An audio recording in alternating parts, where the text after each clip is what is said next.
Good morning, everybody. Welcome back to Adam FC. This is your paper round. A paper round with a difference. As you can see from the backdrop, we are here in Mallorca.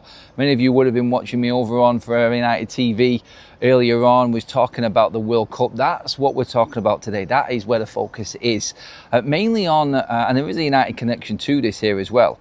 An opportunity that Manchester United passed up last year to sign Ayyoub Bouaddi. I have talked about this guy forever and a day, bigging him up, his performances for Lille. By the way, Morocco did an absolute job in convincing him to play for them instead of France. Absolutely amazing decision, because yesterday he was proving to everybody against Brazil in that World Cup how good he really is.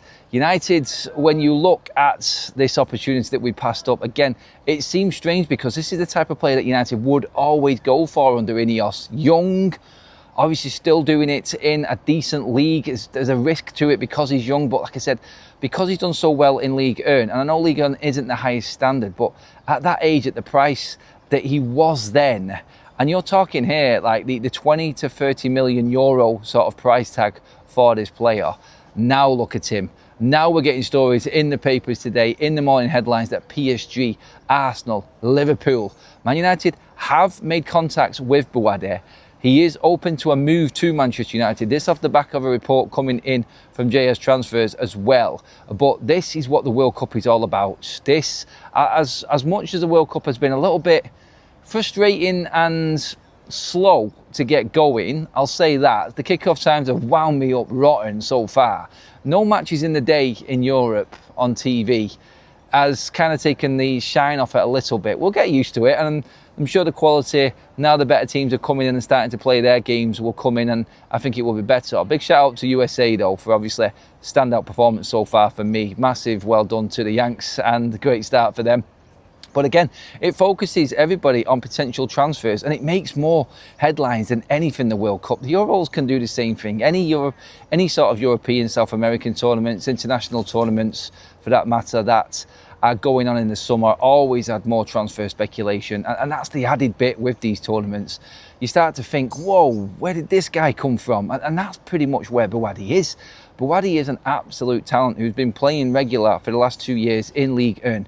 He's 18 and he's just absolutely dominated Brazil's midfield there with some outstanding players, with the experience of Bruno Guimaraes, Fabinho, Casemiro as well in there. I mean, when he's going competing in that sort of level and with that calibre of player, you're thinking, oh my God.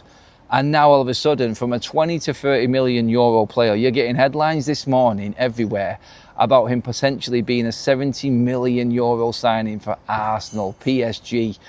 Honestly, again, when you look at the teams and the calibre of teams that are in for him now, you look at the likes of PSG, and they were looking at Fernandes potentially making contact with West Ham for him. It just goes to show, doesn't it?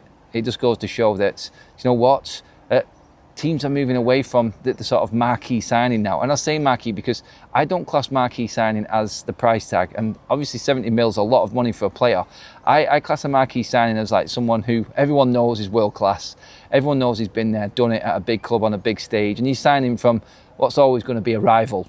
Say, for instance, it's like Real Madrid taking Erling Haaland, or Alvarez going to Barca or Real Madrid. That's marquee. That's massive. So when you look at that, and you look at Bouaddi and the price tag that he is, this is where it's going now. This is a perfect PSG signing, by the way. I don't see United with the calibre of clubs that are in for Bouaddi. I don't see United getting him. I don't think Manchester United would look at him at the moment at that price either. They would have probably gone for him at the 30, 40 million mark. But again, now he's had that performance, his price has just gone through the roof. And this is what you're up against. This is where it all starts to come down on teams like this. If you don't act at the right time and take that chance, you could say it's sensible not going in big for an unproven midfielder at the time, but then this always comes back and bites you on the arse, doesn't it? This is always the point where you start to look back and go, oh, what if? Why did we not do that? Why did we not just go in and buy him at that price then? And it's a killer, it is. But now I feel like we have fully missed out. With our full attention being on Fernandes, someone like Liverpool, someone like Arsenal are going to come in. It's going to be gutting for United to see this player come in at another Premier League rival now. But let's just hope that PSG go in for him. That keeps them away from Fernandes for us. And we don't have to put up with Bouaddi against us with one of our rivals in the Premier League. I mean, yeah, we're back in the Champions League and PSG are rivals there for us. But again, I would rather him be in League 1 against us than in the Premier League at one of our rivals every single week. So, again, the World Cup playing its part, and that's where the headlines are. I mean, look, Brazil, not great, I don't think. I was expecting them to come to the fore, but Morocco are no pushovers. The African teams, watch out, seriously. I think England will struggle against Ghana. I'm going to be honest. I think that will be a tough game for England, that. But the African teams are strong. They're getting stronger. And you only have to look how well they're doing. Morocco, in that last World Cup, semi-finalist.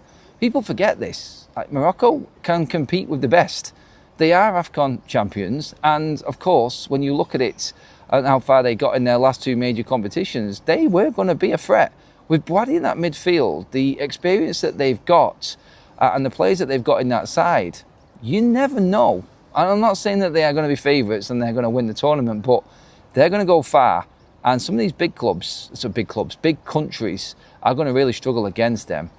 It's been a World Cup for the underdogs so far, but I don't think USA are underdogs. Never go against the host nation, by the way.